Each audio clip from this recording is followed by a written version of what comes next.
Moving on to our next speaker, we have Sarah Syed, and she unfortunately isn't able to join us today due to her Wi-Fi router not working, but she did record her speech, so we can all still view it. Before I share my screen, I'm just going to share a little bit about Sarah. She is a climate activist who has been named a top 25 under 25 environmentalist in Canada, an Ontario junior citizen, and one of 3 young women making a mark on climate change by the Weather Network, a National Nature Inspirational Youth, and a Future Mind under 25. Amongst numerous other roles, she is also the founder of You Are the Change, which is a youth-led organization dedicated to helping youth become changemakers in their own communities. So without further ado, I am going to share my screen now so we can all watch her speech.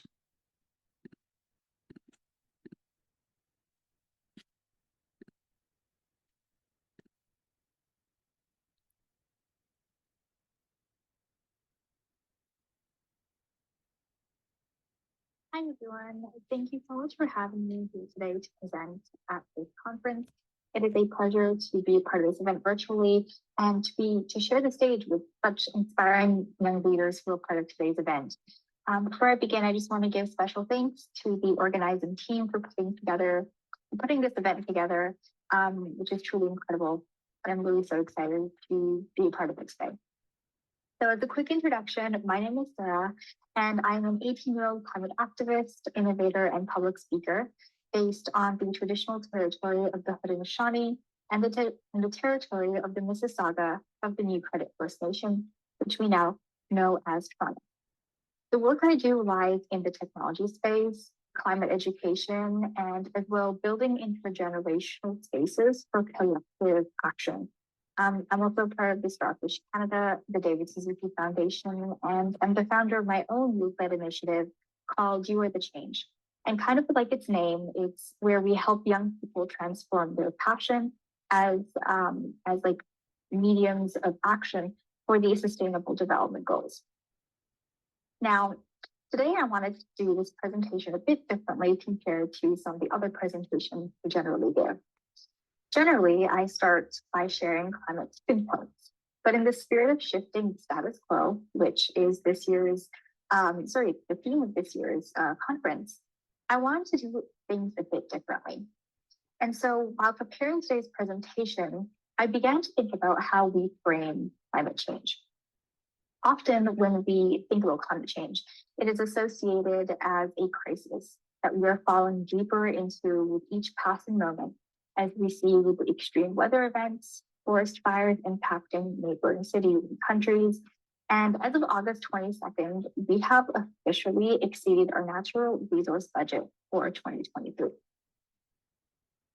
Now, hearing these emotions can sometimes cause a sense of worry and fear, kind of like these emojis in front of the screen, which can also be sometimes a driver of action build environmental infrastructure, for example, or ensure that there are rules surrounding carbon emissions, or, for example, lead to the phase out of fossil fuels in an equitable manner. But sometimes hearing these statistics can have the opposite of an effect, especially when it comes to the younger generation, where we feel a sense of powerlessness and helplessness stemming from the common statement I hear one too many times. I am just one person. How will my action make a difference? Now, it can be challenging to remain hopeful when we learn about tipping points and witnessing the destruction and devastating impacts that climate change is having right now, while we are competing with resources when we should be living in harmony with nature and maintaining the natural equilibrium. The climate crisis stems from the lack of connection we have with nature and each other. And that is why, in order to solve climate change, it's going to take everyone's collective effort, from stakeholders to business leaders to political leaders. And that is why shifting the narrative is critical to transform the feelings of eco-anxiety into eco-action. And so, what if instead of also learning about the climate science, and alongside learning about the climate science, we also view the climate crisis as an opportunity to change the way we respond to global issues and act as a blueprint to building a better future, to connect with each other and build better communities that will build stronger understanding and design equitable solutions that include minority groups as stakeholders instead of tokens. Hope is an important piece of the equation, but I think sometimes we talk too much about hope or give it too much credit. Because yes, hope is important, but we also need to change the order of operations. First, we need to see commitments being turned into action. And we need to use our voice to ask for equitable, just fossil fuel phase out, for meaningful youth engagement, for climate mitigation, for funding into the loss and damage fund, among many others. Then comes action, which will catalyze and mobilize these demands, turning them into action through innovation, advocacy, or activism.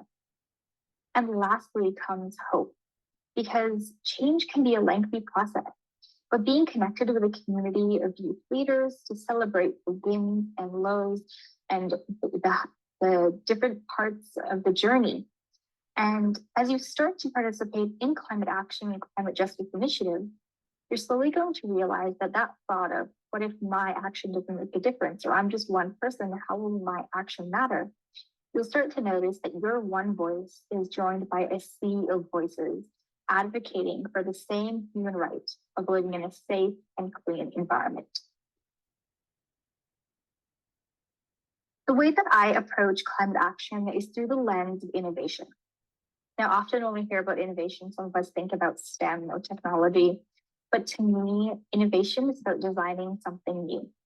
Innovation looks like bridging a gap or mending a flaw that a person sees with a current design through a medium that best reflects them, whether that be entrepreneurship, storytelling, social innovation, community building at the grassroots or international level, or even through the creative arts. Innovation, in one word, means initiative. The initiative to bring a new segment to the world or to an established organization through creative mediums, whether tech or art, is entirely up to you and your passion. In order to become thought leaders, we need to focus on moving beyond smaller token action and be a part of the change that we wish to see. And so with that being said, change starts with each of us, because each of us can be innovators. We just need curiosity and mindsets to do so. Curiosity starts with an understanding of the problem and doing more research. The thing is, you don't necessarily need to be a climate expert or scientist to leverage innovation. You just need to be willing to try, because knowledge can be gained. I often hear people say that, oh, I need to wait until I graduate university to change the world.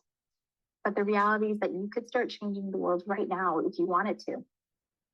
All it takes is honing in your focus on a problem that resonates with you and that you feel deeply connected with. And by choosing a problem that you're curious to learn more about, you will be invested long-term in the development of designing that innovative solution.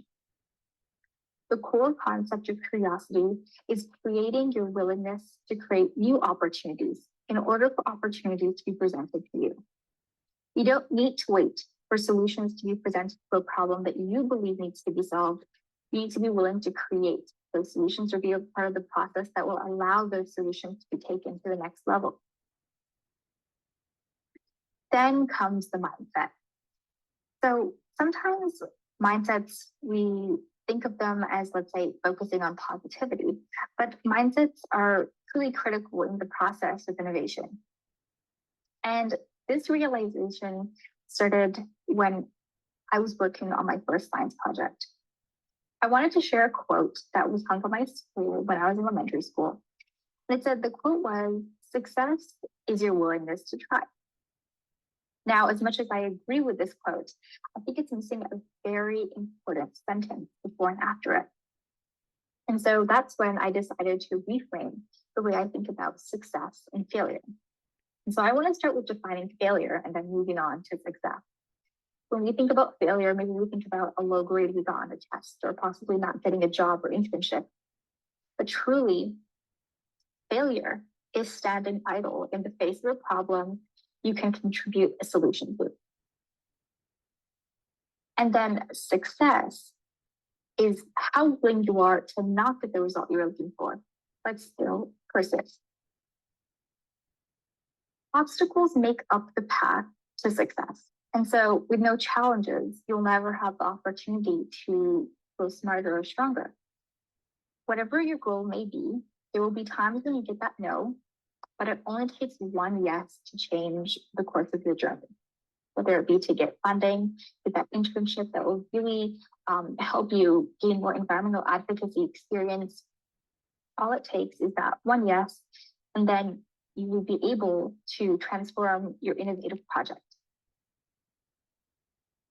Your passion, curiosity, and mindset can be the paintbrush to draw on your canvas tangible and actionable solutions, and turn activism into a ripple effect, inspiring hundreds around the world to fight for a better and equitable future. It is important that we not only stick to the status quo of doing small token actions, which are equally important, but we also focus on the institutional changes that need to happen by joining organizations and creating spaces for youth too, where knowledge and action are one of the core foundations. Fixing the small leak will not prevent a flood from happening when a pipe is broken. And so similarly, just like how recycling is wonderful, it will not solve the plastic pollution crisis if we continue to produce plastics. The next time you hear the word climate change or the climate crisis, instead of thinking of statistics, I want you to think about the reason you are in the climate space and why this is important to you. I want you to realize that there's hope, but you need to create that hope. And you can create that hope by taking action, which starts by asking yourself a simple question. What do I want my story to be? Thank you so much.